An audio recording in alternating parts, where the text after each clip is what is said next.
마태복음 6장 9절에서 15절까지 말씀입니다.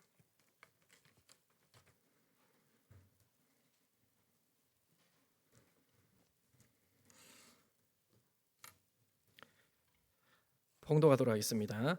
그러므로 너희는 이렇게 기도하라. 하늘에 계신 우리 아버지여, 이름이 거룩히 여김을 받으시오며 나라가 임하시오며 뜻이 하늘에서 이루어진 것 같이 땅에서도 이루어지이다. 오늘 우리에게 일용할 양식을 주시옵고 우리가 우리에게 죄 지은 자를 사하여 준 것 같이 우리 죄를 사하여 주시옵고 우리를 시험에 들게 하지 마시옵고 다만 악에서 구하시옵소서. 나라와 권세와 영광이 아버지께 영원히 있사옵나이다. 아멘. 너희가 사람의 잘못을 용서하면 너희 하늘 아버지께서도 너희 잘못을 용서하시려니와 너희가 사람의 잘못을 용서하지 아니하면 너희 아버지께서도 너희 잘못을 용서하지 아니하시리라. 아멘. 저희 집은 밤이 되면 매번 약간씩 소란스럽습니다. 잠을 재우려는 아내와 잠을 좀 더 늦게 자겠다는 아이들 간에 작은 실랑이가 있습니다. 그래봐야 언제나 아이들이 지고 투덜거리면서 잠자리에 들어갑니다. 그리고 들려오는 아내의 소리가 있습니다. 얘들아, 기도하고 자라. 기도가 안 되면 주기도문이라도 하고 자. 자주 듣던 말이고 저도 이렇게 종종 해본 말인데 그날따라 드는 생각은 주기도문이 어쩌다가 기도하기 싫을 때 하는 그런 대체 기도가 되었을까라는 그런 마음이었습니다. 주기도문은 우리의 기도를 받으시는 주님께서 직접 가르쳐 주신 가장 중요한 기도입니다. 교회를 좀 다녀본 분들은 다 이 주기도문을 알고 있습니다. 그러나 한편으로 이 기도는 현대 그리스도인들의 그 신앙생활에서 어떻게 보면 가장 외면받는 기도가 아닌가라는 생각이 들기도 합니다. 아침, 점심, 저녁 밥 먹는 기도 이렇게 3번을 해도 주기도문을 삶의 자리에서 꾸준히 하는 사람은 드뭅니다. 종종 예배에서는 마무리 기도로 인식이 되고 목회자의 축도에 밀려나 보이기도 합니다. 아무런 의미도 없이 순서에 따라 그냥 불자들이 불경을 외우듯이 지나갈 때도 어떻게 보면 많습니다. 가장 중요한 기도가 가장 외면받는 기도가 된 듯한 느낌을 지울 수가 없는 것입니다. 다수의 그리스도인들이 기도에 대해서 이렇게 말을 하면 부담을 느낍니다. 또한 기도 생활이 부족하다는 생각에 죄책감이 들기도 합니다. 어느덧 다수의 그리스도인들이 기도를 신앙생활에 있어서 무거운 짐과 같이 생각을 하고 있습니다. 그러나 기도라는 것은 아버지와 자녀가 친밀함을 나누는 그런 매개체로 우리에게 주어진 것입니다. 그런데 우리가 기도에 대해서 이렇게 배우기는 배워도 사실 다수의 성도님들은 기도를 어렵게만 생각을 합니다. 왜 그럴까요? 저는 그것이 한국의 기도 문화 때문인지도 모른다라는 생각을 하게 되었습니다. 한국 교회는 다른 나라의 교회들보다 비교적 평균적으로 기도를 많이 합니다. 새벽 예배가 바로 그 증거라고 할 수가 있습니다. 또한 과거 한국 교회 부흥에 있어서 기도원들이 큰 역할을 했습니다. 그래서 금식 기도의 능력이나 몇 시간 기도 생활의 능력 이런 류의 간증들이 많이 넘쳐났습니다. 그러다 보니까 한국 교회는 기도에 대한 기준들이 대체로 높습니다. 금식 기도 하루 몇 시간쯤 기도 생활을 한다 이렇게 말을 해야지만 그것을 인정받을 수가 있습니다. 기도를 열심히 한다는 것은 중요합니다. 그만큼 열정이 있다는 것이고 사실 그런 열정이 한국교회의 성장의 원동력이 된 것 또한 사실입니다.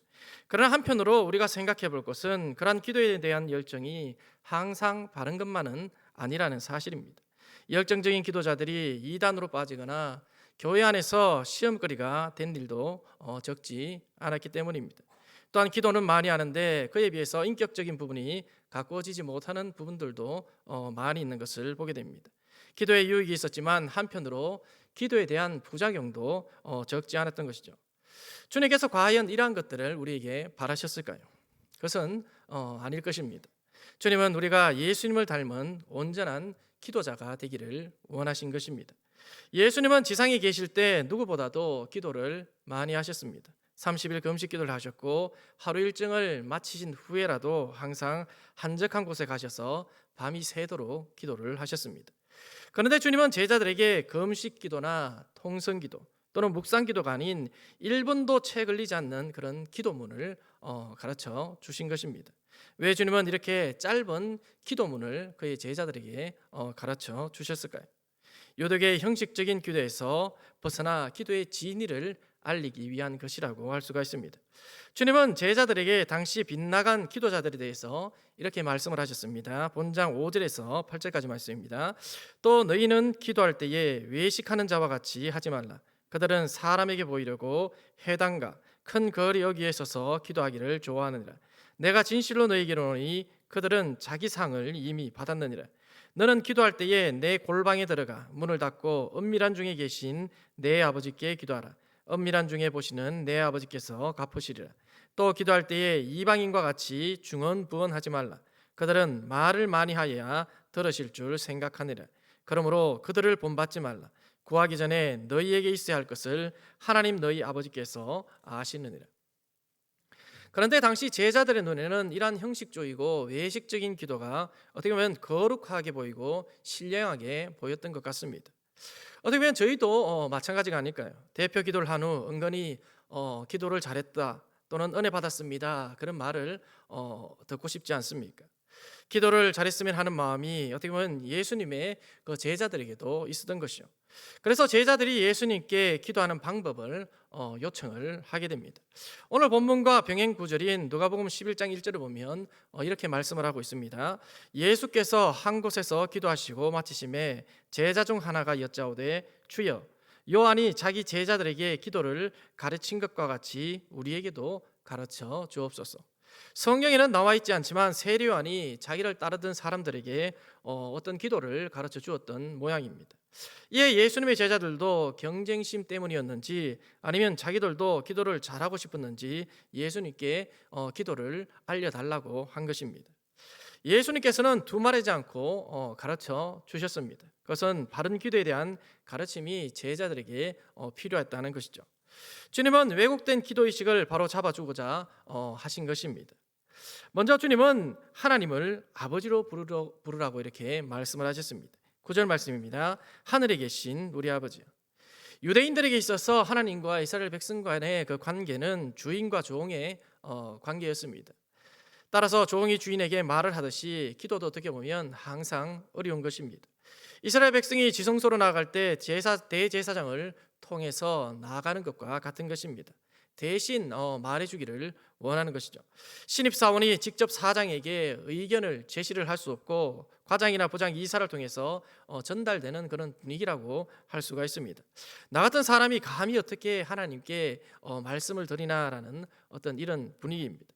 이런 분위기에 예수님께서 하나님을 아버지라고 이렇게 말을 하자 신성모독이다라고 바리새인들이 난리를 친 것입니다. 그런데 예수님은 회사 상관관의 부하 직원과 같은 그런 관계의 기도를 자녀가 아버지에게 말을 하듯이 친밀하게 하는 그런 기도로 바꾸셨습니다. 따라서 이제는 누구든지 예수님을 통해서 자녀가 아버지에게 말을 하듯이 직접적으로 하나님께 말씀을 드릴 수 있게 된 것입니다. 또한 주님은 이름이 거룩히 여김을 받으시오며라고 이렇게 말씀을 하셨습니다. 예수님은 아버지라는 친밀함을 주신 반면 우리가 예의를 갖출 수 있도록 하셨습니다. 하나님은 친밀하시지만 거룩하신 분입니다. 거룩하다는 것은 구별된다는 의미로 성경에서 여러 가지 뜻을 가지고 있지만 무엇보다도 우리가 잊지 말아야 될 것은 하나님은 죄가 없으신 분입니다. 사극을 보면 왕과 왕자는 아버지와 아들과의 관계이지만 그 관계에는 지켜야 될 예의가 있습니다. 이처럼 우리도 하나님과의 관계에 있어서도 지켜야 될 예의가 있는 것입니다. 그것은 하나님께서 거룩하신 것 같이 우리도 하나님 앞에 거룩해야 된다는 것입니다. 죄를 짓지를 말아야 됩니다. 혹이나 죄를 지었을 때에 즉시 회개를 통해서 우리는 깨끗함을 하나님 앞에 회복을 해야 됩니다. 예수님 당시 이스라엘 백성들은 거룩하지를 않았습니다. 따라서 하나님께서는 세례 요한을 보내어서 회개를 줄기차게 선포를 하셨습니다. 즉 죄로부터 구별되라는 것이죠. 예수님도 오셔서 회개를 선포하셨고 예수님의 제자들도 회개와 복음을 전했다라고 성경은 우리에게 말씀을 하고 있습니다. 그러므로 하나님의 이름을 거룩히 여김 받는 것은 우리가 하나님 앞에 깨끗하게 사는 것입니다. 우리가 죄를 안 짓고 살 때에 하나님의 이름은 세상에서 거룩하게 여김을 받을 수가 있는 것입니다. 예수님은 다음과 같이 이렇게 말씀하셨습니다. 이같이 너희 빛이 사람 앞에 비치게 하여 그들로 너희 착한 행실을 보고 하늘에 계신 너희 아버지께 영광을 돌리게 하라. 이처럼 우리가 깨끗하게 구별되게 사는 것이 세상에서 하나님의 이름을 거룩하게 여김받게 하는 것입니다. 또한 주님은 하나님의 나라와 뜻을 구하라라고 말씀을 하셨습니다. 10절을 보면 나라가 임하시오며 뜻이 하늘에서 이루어진 것 같이 땅에서도 이루어지다. 하나님의 나라는 어떤 나라이며 하나님의 뜻은 과연 무엇일까요? 하나님의 나라는 죄가 없는 나라이고 사랑의 나라입니다. 하나님은 사랑이시다라고 말씀을 하셨고 너희가 서로 사랑하라라고 말씀하시면서 사랑이 이 땅 가운데 이루어지기를 간절히 원하셨습니다. 주님은 사랑이라는 새 계명을 우리에게 주셨고 너희가 서로 사랑하면 모든 사람이 내 제자인 줄을 알 것이다라고 말씀을 하셨습니다. 그러므로 우리는 사랑하기를 하나님께 구해야 하는 것입니다. 또한 주님은 일용할 양식을 구하라라고 말씀을 하셨습니다. 11절을 보면 오늘 우리에게 일용할 양식을 주시옵고. 예수님 당시 하루 끼니를 걱정하는 사람들이 많았겠지만 주변에서 쉽게 먹을 것을 구할 수 있는 현대인들에게 일용할 양식을 구하라는 기도는 어떻게 보면 맞지 않는 듯합니다. 물론 우리 주변에는 아직도 하루 끼니를 걱정하는 사람들이 있습니다만 주기도문의 모든 이들을 대상으로 하는 기도라는 점을 볼 때에 일용할 양식이 의미하는 바는 어떻게 보면 매일의 필요라고 할 수가 있을 것입니다. 육신은 굶지 않는다 하더라도 현대인들은 영적으로 몹시 굶주려 있습니다. 영혼에 하루 한 구절도 주지 않는 그런 그리스도인들이 많이 있는 것입니다. 그러므로 이는 영의 일용할 양식도 구해야 함을 결코 잊지를 말아야 될 것입니다. 또한 주님은 용서하기를 위해서 기도하라라고 이렇게 말씀하셨습니다. 12절 말씀을 보면 우리가 우리에게 죄 지은 자를 사하여 준 것 같이 우리 죄를 사하여 주시옵고. 비신자들이 술 한잔 먹고 용서하는 것을 그리스도인들이 하지 못하는 경우들이 많이 있는 것을 보게 됩니다. 그렇지만 그리스도인은 용서의 사람이 되어야 됩니다. 왜냐하면 용서하지 않으면 죄 문제가 해결되지 않기 때문입니다. 하나님의 용서가 있어야 우리의 죄 문제가 해결될 수 있듯이 사람과 사람과의 문제도 용서가 있어야지만 죄 문제가 해결될 수가 있습니다. 내가 주님께 죄 사함을 받았다는 진정성은 바로 용서에서 나타나는 것입니다. 마태복음 18장을 보면 10,000달란트 빚진 자가 임금에게 빚을 탕감받았지만 자신에게 100데나리온 빚진 자의 빚을 갚지 않았을 때 임금은 그 탕감한 것을 취소하고 다시금 그를 감옥에 집어넣었습니다.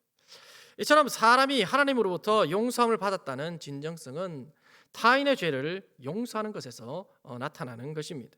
그러므로 그리스도인은 반드시 용서를 하는 자가 되어야 됩니다. 내가 용서하는 자가 되지 못하면 나도 하나님께 용서받지 못하는 자가 되는 것입니다. 죄 용서를 받지 못하면 어떻게 됩니까? 10,000달란트 빚진 자의 비유에서 보듯이 구원받지를 못하는 것입니다. 왜냐하면 죄 문제가 해결되지 않기 때문입니다. 본장 14장 14절 15절도 이렇게 보면 재차 주님께서 용서에 대해서 이렇게 말씀을 하고 있습니다.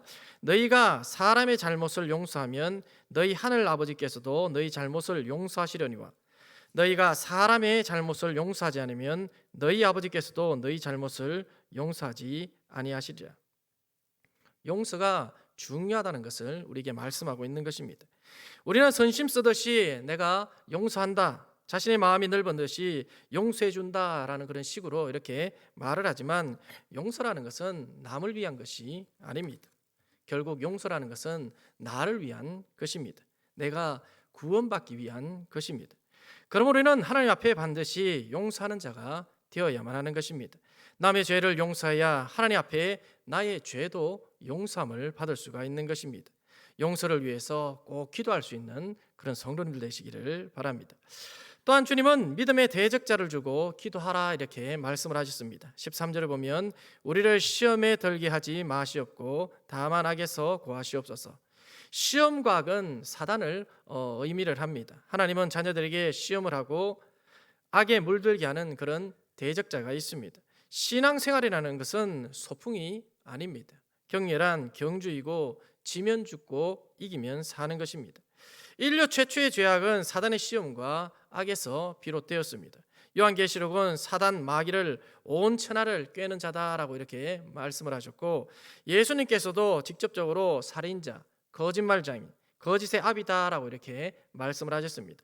사단은 여전히 효과적으로 사람들을 시험하고 또한 악에 빠지게 하고 있습니다. 심지어 그리스도인들조차도 시험에 들게 하고 악에 빠지게 합니다. 사단이 시험에 들게 하고 악에 빠지게 하는 것은 쉽게 생각할 수 있는 그런 죄가 아닙니다.